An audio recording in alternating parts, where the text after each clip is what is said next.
Hello and welcome two strings of life, जहां पे हम बायोलॉजी रिलेटेड टॉपिक्स को बहुत ही इजीली डिस्कस करते हैं। आज की इस वीडियो में हम लोग देखेंगे improvement in food resources related to plants की समरी को। इस समरी का आधा पार्ट इस वीडियो से पहले वाली वीडियो में आप लोगों ने देख लिया होगा। अगर नहीं देखा है तो आपको आई बटन में वो सामने दिख जाएगा, और अगर आपने वो वीडियो देख ली है तो आप इस वीडियो से कंटिन्यू कर सकते हो। इन दोनों वीडियोस में मैंने चैप्टर को सिर्फ समराइज किया है बहुत ही शॉर्ट में, तो ये वाली वीडियो बहुत ही छोटी सी होने वाली है, लेकिन जिसने ऑलरेडी मेरी सारी वीडियोस देख रखी हैं वो बस ये वीडियो देख लेगा तो उसको सारी चीजें दिमाग में रिवाइज हो जाएगी। तो अगर आपका कल को टेस्ट है तो आप ये वीडियो और इससे पहले वाली वीडियो देख के टेस्ट में जा सकते हो, अगर आपके पास सिर्फ 10 या 20 मिनट का टाइम है तो without any further ado let's dive right into the video. Crop variety improvement की जरूरत ही क्या है? हम लोगों ने एक लेवल तक मेहनत कर लिया, इरिगेशन इंप्रूव कर ली, मैन्योर फर्टिलाइजर दे दिया, क्रॉप रोटेशन भी कर ली, सब कर लिया, बट और यील्ड बढ़ाने के लिए क्या करना पड़ेगा? अलग टाइप के सीड्स लाने पड़ेंगे। वो किसके अंदर आता है? क्रॉप वेराइटी इंप्रूवमेंट के अंदर। ठीक है, उन सीड्स को हम क्या बोलते हैं? HYV, high yielding varieties. तो यील्ड बढ़ाने के लिए उसके बाद हमें ऐसे प्लांट चाहिए जो कि डिजीज रेजिस्टेंट हो, पेस्ट रेजिस्टेंट हो और इंसेक्ट और वीड से अपनी प्रोटेक्शन कर सकें। तो इन सारी चीजों से रेजिस्टेंस पाने के लिए भी हम लोगों को क्रॉप की वेराइटीज इंप्रूव करनी पड़ती हैं। जैसे कि एक वीट की रेजिस्टेंट वेराइटी के बारे में मैंने अपनी वीडियो में बताया था, मेन वीडियो में बताया था, विच वाज MUW 318। ये वीट की एक वेराइटी है जो कि रस्ट, जो कि डिजीज होती है जो वीट प्लांट्स को अफेक्ट करती है, उस डिजीज से रेजिस्टेंट है और हर तरह की रस्ट से ये वेराइटी रेजिस्टेंट होती है। उसके बाद बेटर एग्रोनॉमिकल कैरेक्टरिस्टिक्स, उस प्लांट की फिजिकल नेचर ऐसी हो जाती है कि जो फार्मर को ज्यादा से ज्यादा फायदा दे और मार्केट में उसकी ज्यादा से ज्यादा डिमांड हो। और ऐसे प्लांट बनाए जाएं जो कि डिजीज रेजिस्टेंट हो एंड वीड और इंसेक्ट से अपनी प्रोटेक्शन खुद कर सकें। ऐसे प्लांट जो कि अर्ली मैच्योर हों। अगर प्लांट जल्दी मैच्योर होने वाली हम लोग वेराइटीज बनाएंगे तो उससे फार्मर को ही तो फायदा होगा, क्योंकि वो जल्दी टाइम में दूसरी क्रॉप रोटेट कर सकता है फील्ड के ऊपर। ठीक है, तो ऐसे प्लांट जो कि अर्ली मैच्योर होते हो, और ऐसे प्लांट जो कि लॉजिंग रेजिस्टेंट हो। लॉजिंग के बारे में मैंने लास्ट वीडियो में बताया था और इरिगेशन वाली वीडियो में भी बताया था। लॉजिंग मतलब एक फील्ड जिसके अंदर बहुत ज्यादा पानी भरा होता है, उसमें विंड के प्रेशर से जब प्लांट्स गिर जाते हैं उसको लॉजिंग बोला जाता है।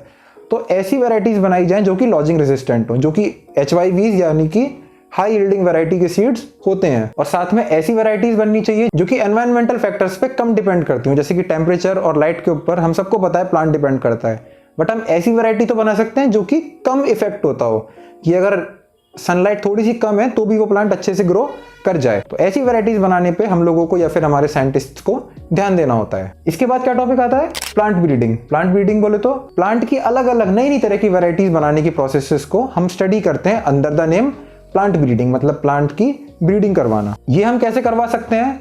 3 तरीके हैं, introduction, selection and hybridization. Introduction मतलब कि एक अलग जगह से एक प्लांट को लाया जाए और उसको नए एनवायरनमेंट में एक्लेमेटाइज करके इंट्रोड्यूस किया जाए। ठीक है, मतलब एक कहीं और की वैरायटी को किसी और जगह पे इंट्रोड्यूस करवाया जाए।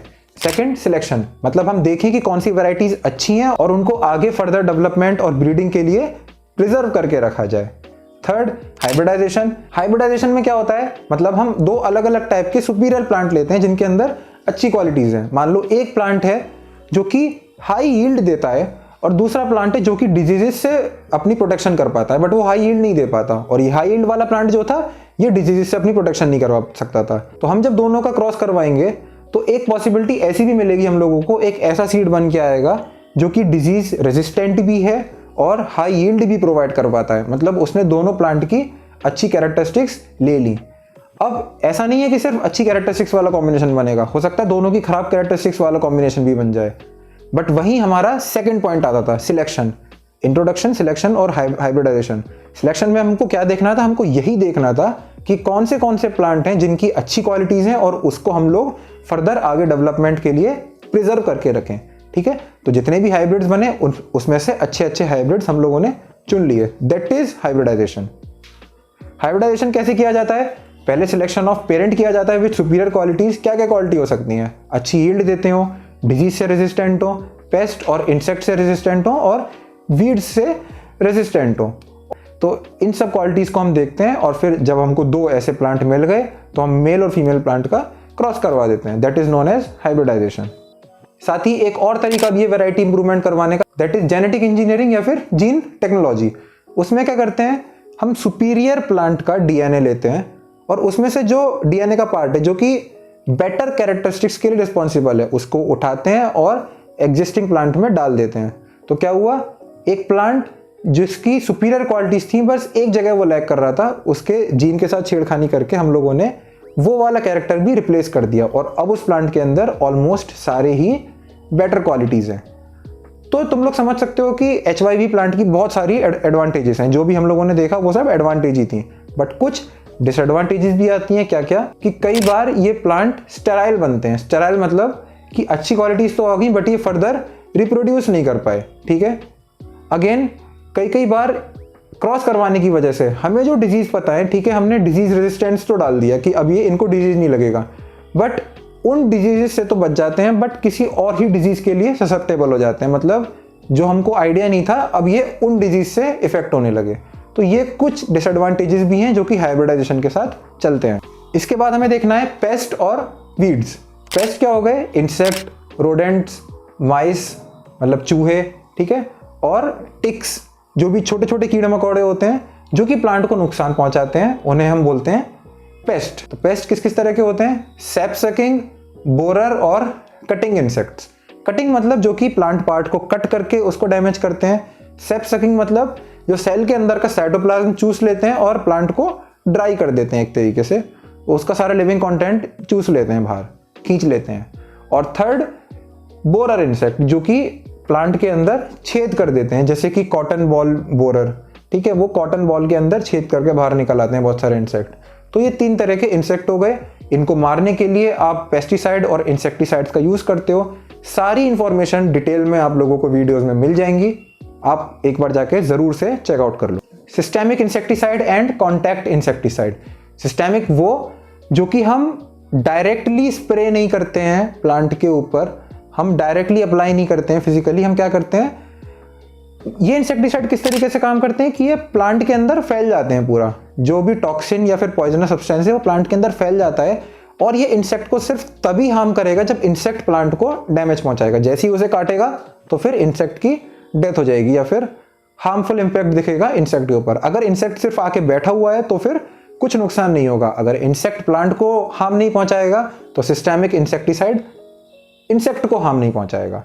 वहीं कॉन्टैक्ट इंसेक्टिसाइड में क्या होता है, इसको स्प्रे करा जाता है और ये इंसेक्ट के एक्सोस्केलेटन को डैमेज कर देता है। मतलब इंसेक्ट का स्केलेटन जो है उसको फिजिकली खत्म कर देता है, डैमेज कर देता है। सिस्टेमिक के साथ ऐसा नहीं है। मतलब कॉन्टैक्ट इंसेक्टिसाइड वो जो कि इंसेक्ट को बाहर से किल करते हैं। सिस्टेमिक में क्या होता है, वो प्लांट के अंदर पूरा जहर फैल जाएगा।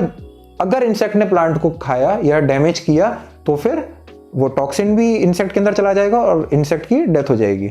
तो सिस्टेमिक इंसेक्टिसाइड को जनरली बेटर माना जाता है क्योंकि कई बार बहुत सारे जानवर सिर्फ फील्ड में प्रेजेंट होते हैं, प्लांट को हार्म नहीं पहुंचाते, लेकिन कॉन्टैक्ट इंसेक्टिसाइड यूज करने की वजह से वो भी बेकार में मारे जाते हैं। वीड्स क्या होते हैं, वीड्स आर अनवांटेड प्लांट जो कि हमारी मेन क्रॉप के साथ में ग्रो करते हैं और उससे कॉम्पीट करते हैं साथ साथ में।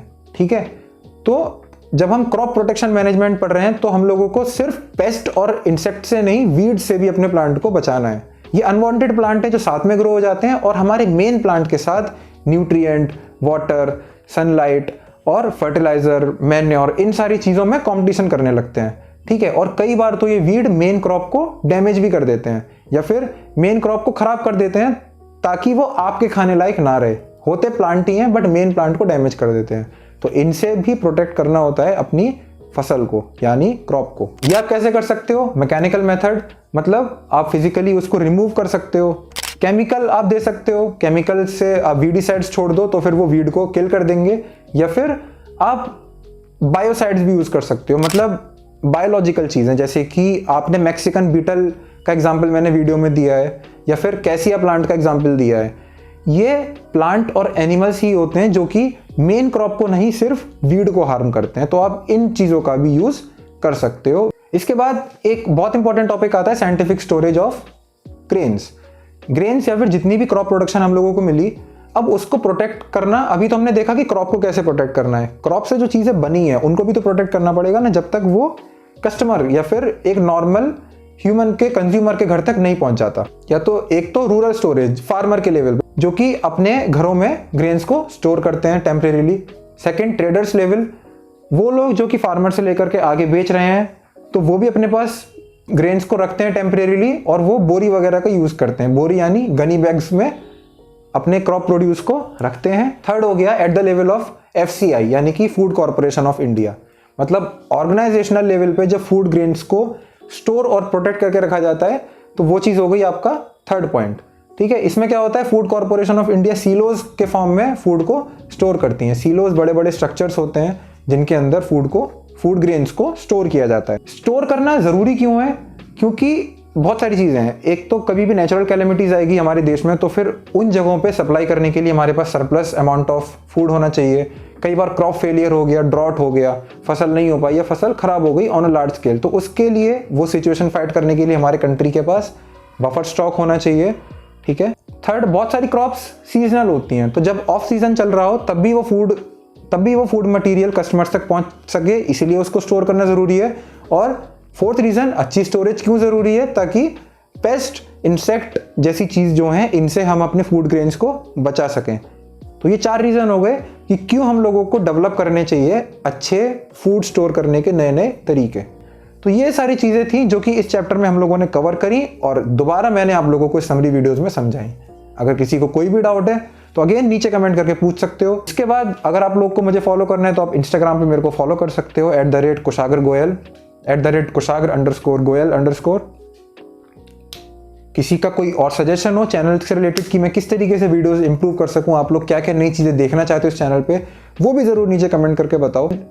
मिलता हूं मैं आप लोगों को अपनी नेक्स्ट वीडियो में। हम स्टार्ट करेंगे improvement in food resources related to animals. So see you in the next one. Till then, take care, keep learning, and bye bye.